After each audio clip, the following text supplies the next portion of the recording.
Hindi tone channel को subscribe कीजिए और नई कहानियाँ सबसे पहले देखिए।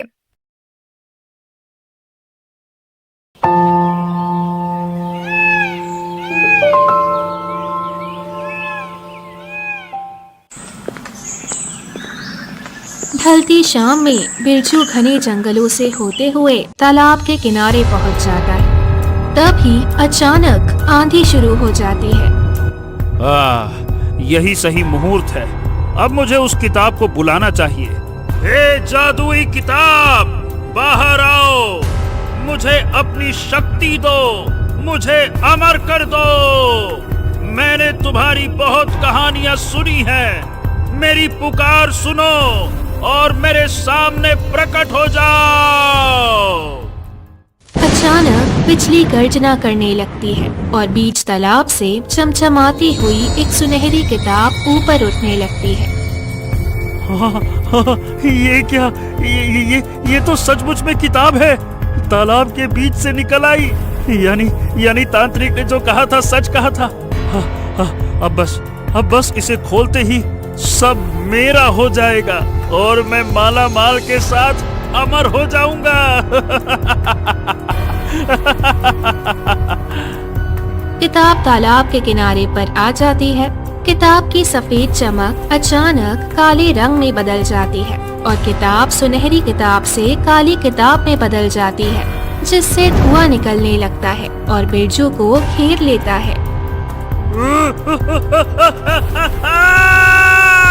बचाओ, बचाओ, कोई मेरी मदद करो। बचाओ, मुझे बचाओ।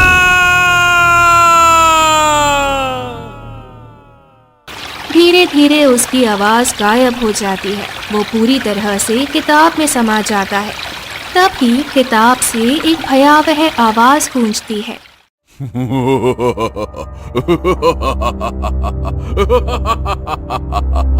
जो भी लालच में मेरे पास आया वो हमेशा के लिए मेरी दुनिया में समा गया।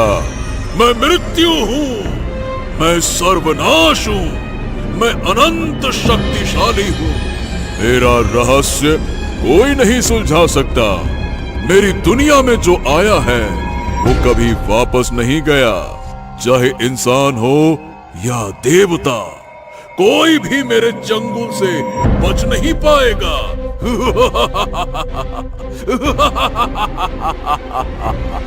तेज चमक उठती है। किताब तालाब की लहरों में समा जाती है और पानी फिर शांत हो जाता है।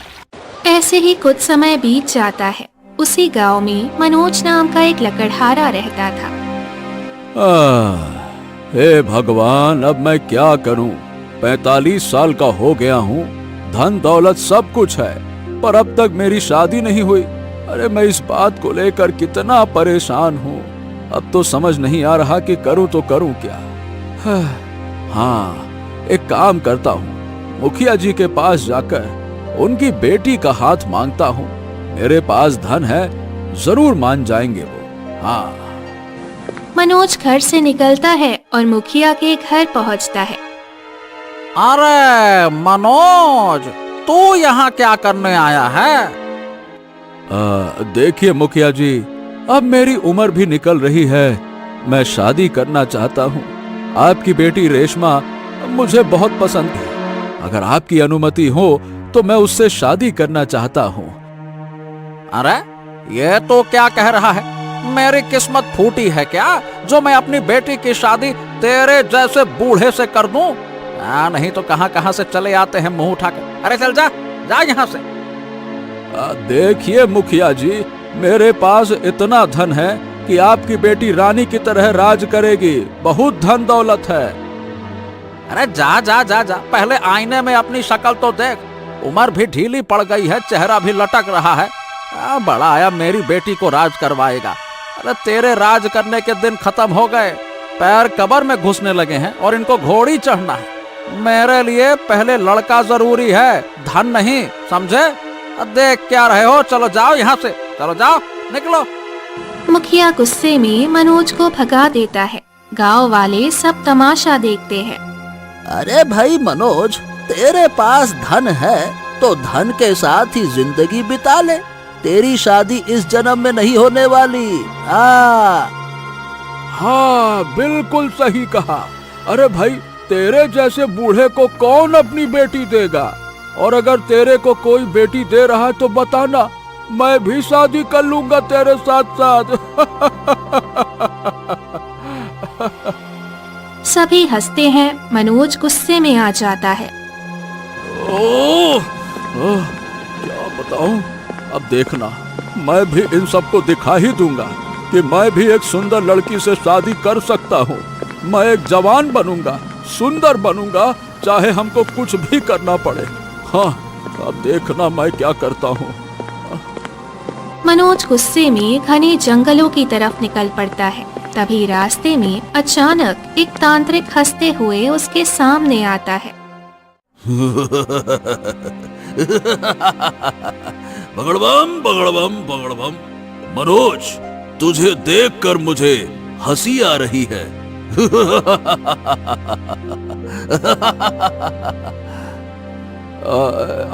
तुम मुझे देखकर हंस क्यों रहे हो?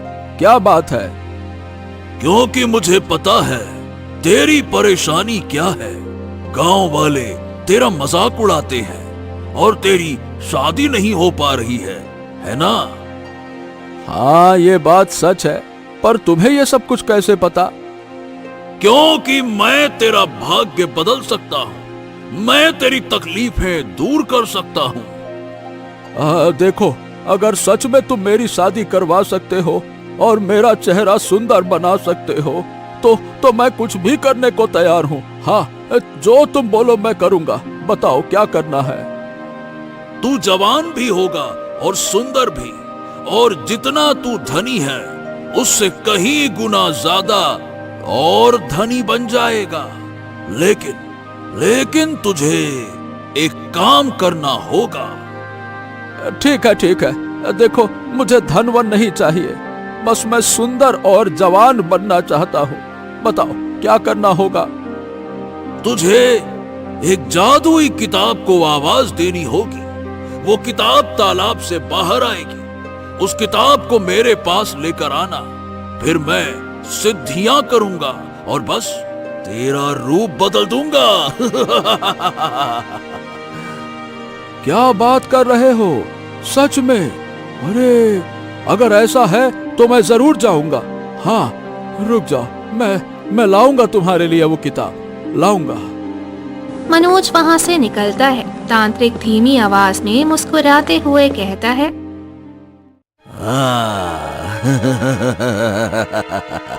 फंस गया मेरे जाल में। मैंने कितनों को उस किताब के लिए भेजा, सब उसके अंदर समा गए। शायद ये मूर्ख मनोज मेरे लिए वो किताब लाकर देगा।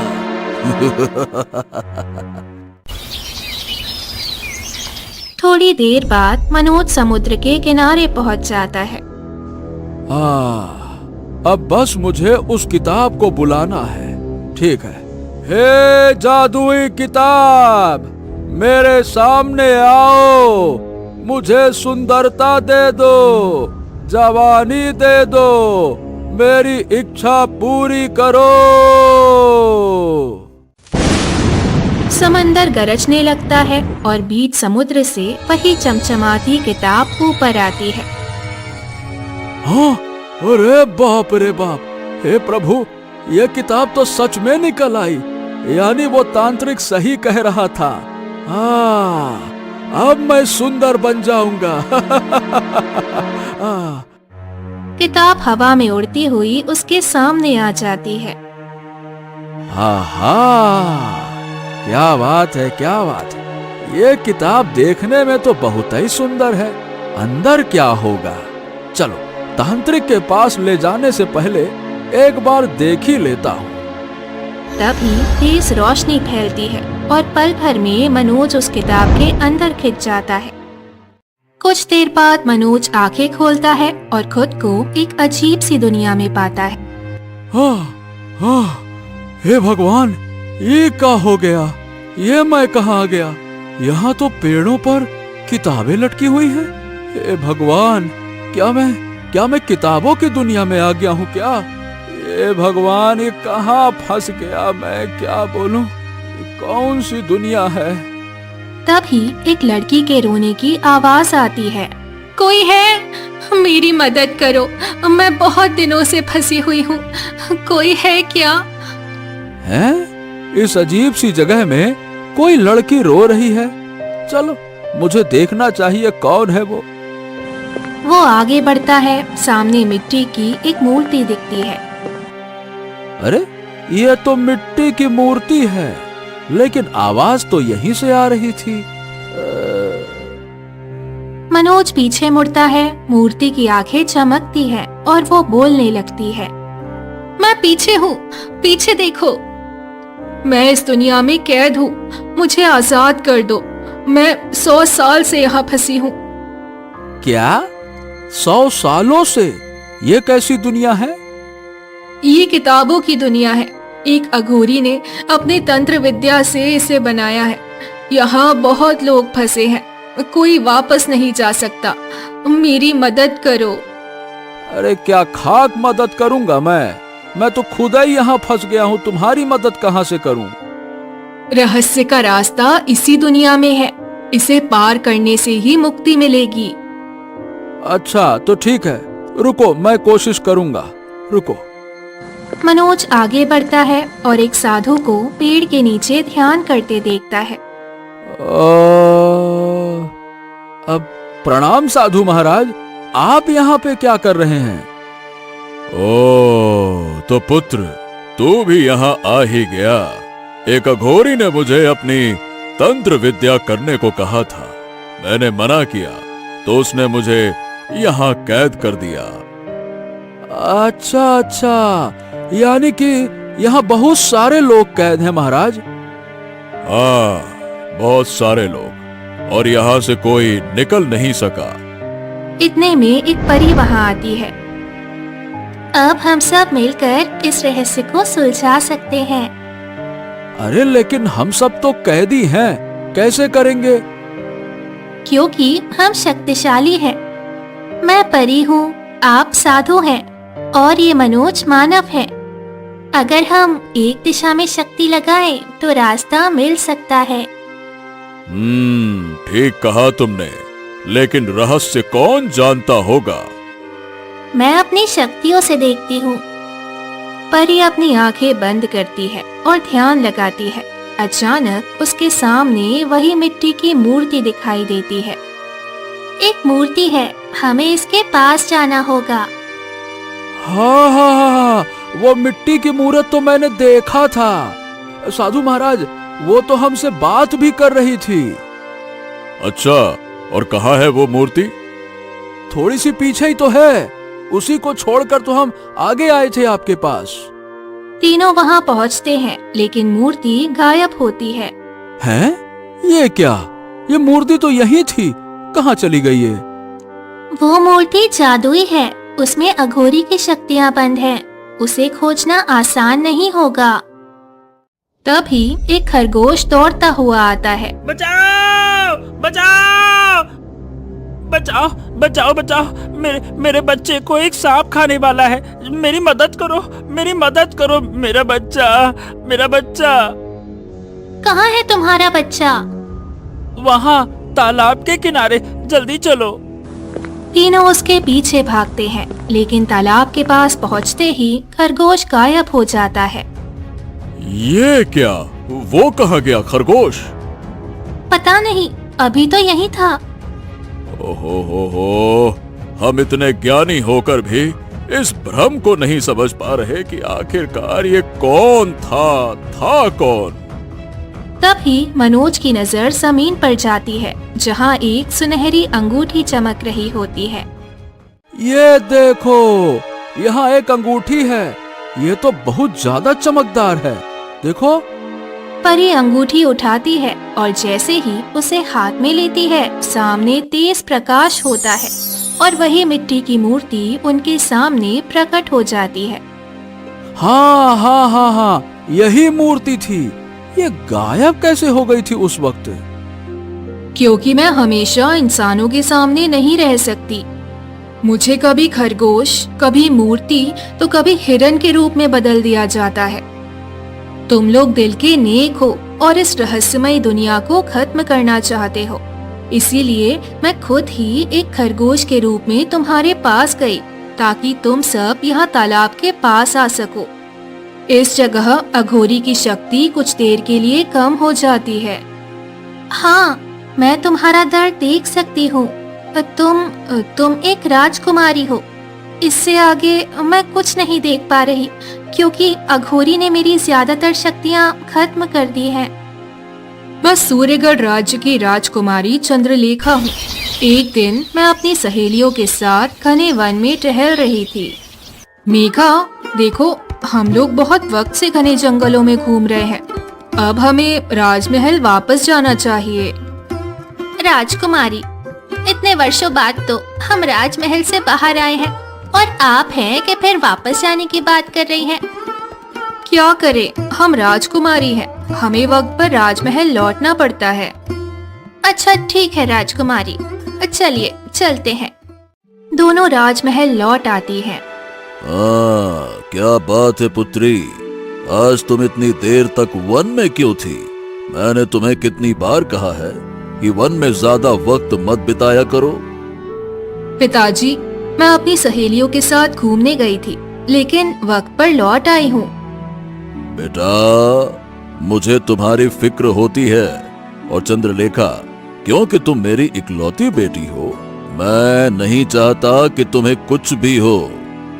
आप चिंता मत करिए महाराज, मैं राजकुमारी चंद्रलेखा की साया बनकर उनकी हिफाजत करती हूँ। कुछ दिन बीतते हैं। एक दिन चंद्रलेखा अकेले वन की ओर निकलती है। तभी अघोरी दूर से देख रहा होता है। अरे, ये तो राजकुमारी चंद्रलेखा है। इसकी कुंडली में सर्वोपरि शक्तियां हैं। मैं अपनी अघोरी विद्या से देख पा रहा हूँ। बहुत शक्तिशाली है ये। अगर मैं इससे विवाह कर लूं और आने वाली 10 पूर्णिमा की आखिरी रात को इसकी बलि दे दूं, फिर तो मैं सर्वशक्तिशाली बन जाऊंगा और अघोरियों का सबसे बड़ा गुरु। अब बस मुझे इससे विवाह करना होगा। अघोरी राजकुमारी के पास आता है। तुम कौन हो? ये पूरा शरीर तुम्हारा उजला क्यों है? तुमने क्या लगाया हुआ है? मैं अघोरी हूँ। ये मेरे शरीर पर वो भस्म नहीं, ये श्मशान घाट की राख है। जितने शव जलते हैं उनकी राख मैं अपने शरीर पर लगाता हूँ, तभी मुझे चैन आता है। तुम मेरे रास्ते में क्या कर रहे हो? चले जाओ यहाँ से। अच्छा, चला जाऊं? नहीं नहीं नहीं नहीं, मैं नहीं जा सकता। मुझे तुमसे विवाह करना है। तुम मुझसे विवाह कर लो, मैं तुम्हें रानी बनाकर रखूंगा। किसी चीज की कमी नहीं होने दूंगा। मैं सर्वशक्तिशाली हूँ। देवता से लेकर साधु तक सब मेरा सामना नहीं कर सकते। नहीं, मैं किसी अघोरी से शादी कभी नहीं कर सकती। तुम्हारी हिम्मत कैसे हुई मेरी अवहेलना करने की? तुम्हें मेरी अवहेलना की सजा भुगतनी पड़ेगी। आज तक किसी ने मुझसे ऊंची आवाज में बात तक नहीं की। इतने में एक बकरी दौड़ कर आती है। नहीं, ऐसा मत करो, राजकुमारी को छोड़ दो। चांदनी, तुम यहाँ क्यों आई? चली जाओ। राजकुमारी, आप मेरे लिए इस वन में आती हैं। आज मेरी वजह से आपकी जान खतरे में है, तो मैं आपको ऐसे कैसे छोड़ सकती हूँ? अब मेरा सामना एक बकरी करेगी। ये बकरी नहीं, मेरी दोस्त है। आइंदा इसकी तौहीन मत करना। अच्छा, तो तुझे इस बकरी से इतना लगाव है? तो ठीक है, तुम्हारी सजा तुम्हें नहीं बल्कि तुम्हारी इस प्रिय बकरी को मिलेगी। अघोरी कुछ पढ़ता है और बकरी की तरफ इशारा करता है, जिससे बकरी वहीं मर जाती है। तुमने ये ठीक नहीं किया। तुमने मेरी दोस्त की जान ले ली। उठ जाओ चांदनी, उठो चांदनी, तुम मुझे छोड़कर नहीं जा सकती हो। वो फूट फूट कर रोने लगती है। ओ, तुम ऐसे नहीं मानोगी तो ठीक है, अब तुम भुगतो। मैं तुम्हें अपनी किताबों की दुनिया में 100 वर्षों तक कैद रखूंगा, जब तक तुम पूरी तरह से मेरी गुलाम नहीं बन जाओगी। उसके बाद मैं तुम्हारी बलि से अपनी एक नई दुनिया बनाऊंगा, जहां सभी इंसान मेरे गुलाम होंगे और मैं सर्वशक्तिशाली बन जाऊंगा। रुको। अघोरी अपनी झोली से एक किताब निकालता है और मंत्र पढ़ने लगता है। नहीं, ये क्या हो रहा है? मेरा शरीर गायब क्यों हो रहा है? अब तू धरती लोक पर कभी नहीं होगी चंद्रलेखा। तू जा रही है मेरी किताबों की दुनिया में, और इसे मुक्त करने का रास्ता भी उसी दुनिया में है, लेकिन कोई उसे ढूंढ नहीं पाएगा।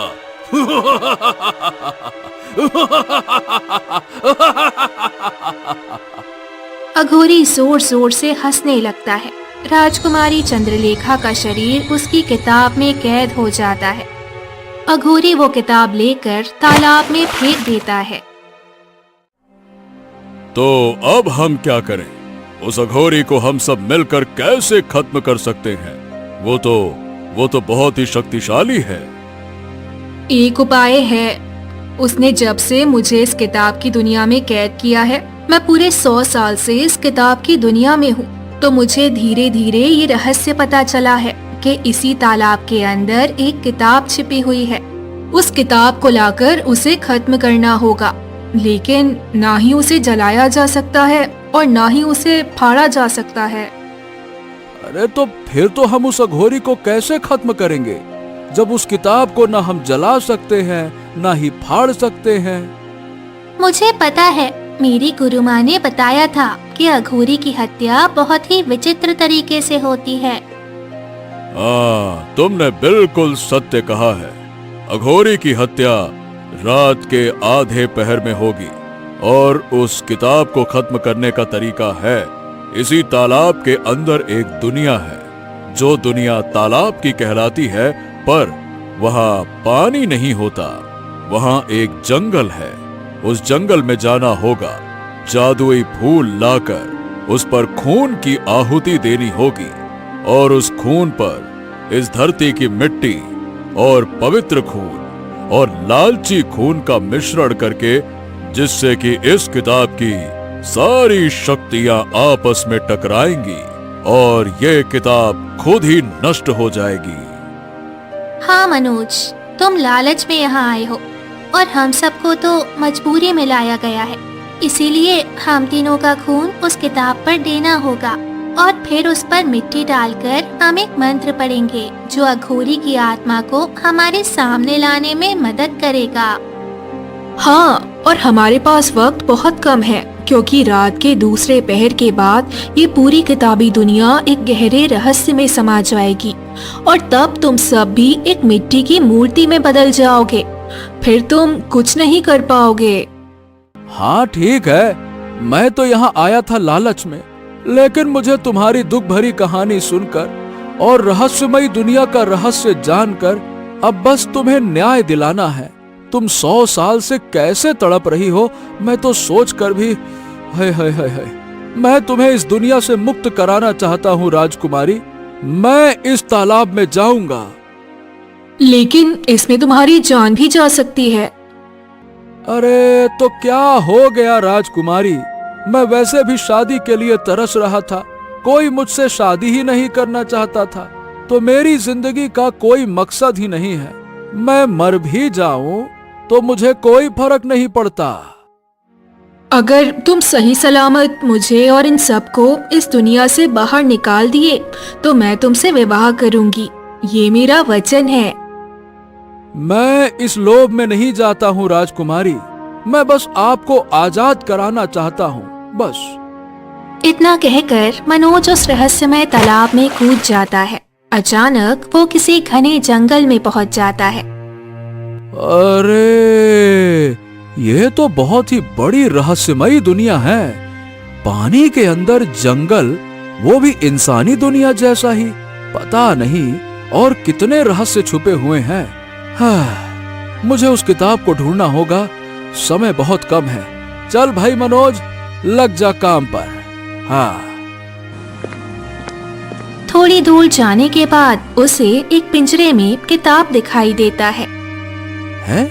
ये क्या है जंगल के बीचों बीच?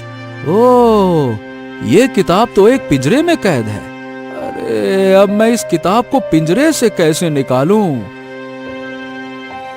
तभी एक चूहा वहां आता है और पिंजरे में सटते ही उसे क्षण मर जाता है। ओहो, हैं? ये चूहा तो मर गया। अरे, अगर मैंने भी इसे छुआ तो कहीं मैं भी न मर जाऊं। तभी एक बकरी आती है। तुम इस किताब को ऐसे हासिल नहीं कर सकते हो। अच्छा, तो फिर मैं ये किताब कैसे हासिल कर सकता हूँ? तुम्हें इस जंगल में ही एक फूल मिलेगा, काला फूल। वही काला फूल तुम्हें इस पिंजरे पर रखना होगा, जिससे दोनों काली शक्तियाँ एक दूसरे से प्रभावित होकर इसकी शक्ति कुछ देर के लिए कम हो जाएगी। फिर तुम वो किताब निकाल सकते हो। हाँ, तुम्हारा बहुत बहुत धन्यवाद बकरी दोस्त। मैं अभी वो काला फूल लेकर आता हूँ। पर यह बताओ, वो फूल होगा कहाँ? बस यहाँ से थोड़ी दूरी पर जाओ, तुम्हें काला फूल मिल जाएगा। मनोज थोड़ा आगे बढ़ता है। पानी की दुनिया इतनी खूबसूरत होती है, बिल्कुल हम इंसानों की दुनिया जैसी। मुझे तो पता ही नहीं था। चलो खैर, मुझे अब बस जल्दी से काला फूल ढूंढना है। कहाँ हो सकता है? थोड़ी देर बाद काला फूल मिल जाता है। चलो, ये काला फूल तो मिल गया। अब मैं जल्दी से इसको लेकर वापस जाता हूँ। मनोज काला फूल लेकर पिंजरे तक आता है और जैसे ही वो फूल पिंजरे पर रखता है, तेज करंट दौड़ता है और पिंजरे की शक्ति शांत हो जाती है। हाँ, बस जल्दी से किताब निकाल लेता हूँ। हाँ। वो किताब निकालता है और अपने बाकी साथियों के पास पहुँचता है। तुम वो किताब ले आए? हाँ, ये देखो, मैंने बहुत मुश्किल से इसे हासिल किया। अंदर भी पिंजरे में अजीब सी शक्ति थी, लेकिन एक बकरी ने मेरी मदद की, तभी मैं ये सब कुछ कर पाया। वो बकरी कोई और नहीं बल्कि मेरी दोस्त मेघा थी। वो मुझे ढूंढते हुए यहाँ तक आई थी और अघोरी ने एक बकरी बनाकर इसी तालाब में कैद कर दिया था। चलो अब जल्दी जल्दी इस पर मिट्टी डालो और फिर हम सबका खून इस पर डालना है। जल्दी करो। मनोज उस किताब पर मिट्टी डालता है और सब अपने अपने खून की बूंदें किताब पर गिराते हैं। तभी तेज रोशनी फैलती है और अघोरी प्रकट होता है। तुम ये सब क्या कर रहे हो? तुम में से कोई भी जिंदा नहीं बचेगा। अरे तुम्हारी हिम्मत कैसे हुई मेरी दुनिया खत्म करने की? रुक जा, मैं तुझे अभी बताता हूँ। ए अघोरी, अब तू कुछ नहीं कर सकता, क्योंकि हमने तेरी किताब पर ये शक्ति प्रयोग कर दिया है। अब धीरे धीरे तेरी शक्ति कम होती चली जाएगी और तू भी इस किताब की तरह नष्ट हो जाएगा। उससे पहले मैं तुम सबको जिंदा नहीं छोड़ूंगा। तुम्हारा आतंक बहुत हो गया। अब हम सब मिलकर तुम्हें खत्म करके रहेंगे। परी और साधु अपनी शक्ति से प्रहार करते हैं, जिससे अघोरी की शक्ति टूट जाती है। नहीं नहीं नहीं नहीं नहीं, ऐसा नहीं हो सकता। मेरी शक्ति कमजोर कैसे हो सकती है? मेरी शक्ति का सामना तो कोई नहीं कर सकता। ये कैसे हो रहा है? नहीं नहीं, क्योंकि अब तुम्हारी शक्ति कमजोर हो रही है और इन सब की पवित्र शक्तियाँ तुम पर हावी हो जाएंगी और तुम हमेशा के लिए नष्ट हो जाओगे। तभी तेज रोशनी फैलती है, किताब गायब हो जाती है और अचानक अघोरी के शरीर में आग लग जाती है। नहीं नहीं नहीं नहीं, ऐसा ऐसा नहीं हो सकता। मेरे शरीर में ये आग कैसे लगी? मुझे बचाओ, बचाओ, इस आग से मुझे बचाओ, बचाओ, इस आग को बुझाओ। नहीं, तुम इसी लायक हो और इसी तरह तड़प तड़प कर मरोगे। मैं 100 वर्षों तक मूर्ति बनकर तड़पती रही हूँ। तुमने मेरी जिंदगी बर्बाद कर दी थी।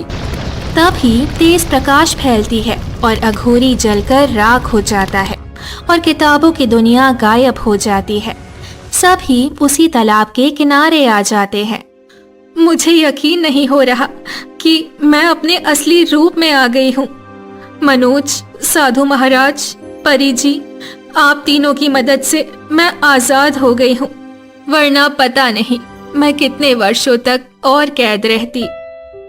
हाँ, हमने तो बस साथ दिया, असली काम तो मनोज ने किया। इसने तुम्हें आजाद करने के लिए अपनी जान जोखिम में डाली। जैसा मैंने वचन दिया था, मैं तुमसे विवाह करना चाहती हूँ। क्या सच में राजकुमारी? पर मेरी उम्र तो देखिए, मैं हो गया हूँ 45 साल का और मैं इतना खूबसूरत भी नहीं दिखता हूँ। अब राजकुमारी आप ही बताइए, क्या आप ऐसे में मुझसे शादी कर सकती हैं? बताइए। किसी की सुंदरता मायने नहीं रखती, उसका हृदय मायने रखता है। तुम्हारा हृदय सोने जैसा पवित्र है और मुझे तुमसे हृदय से प्रेम है।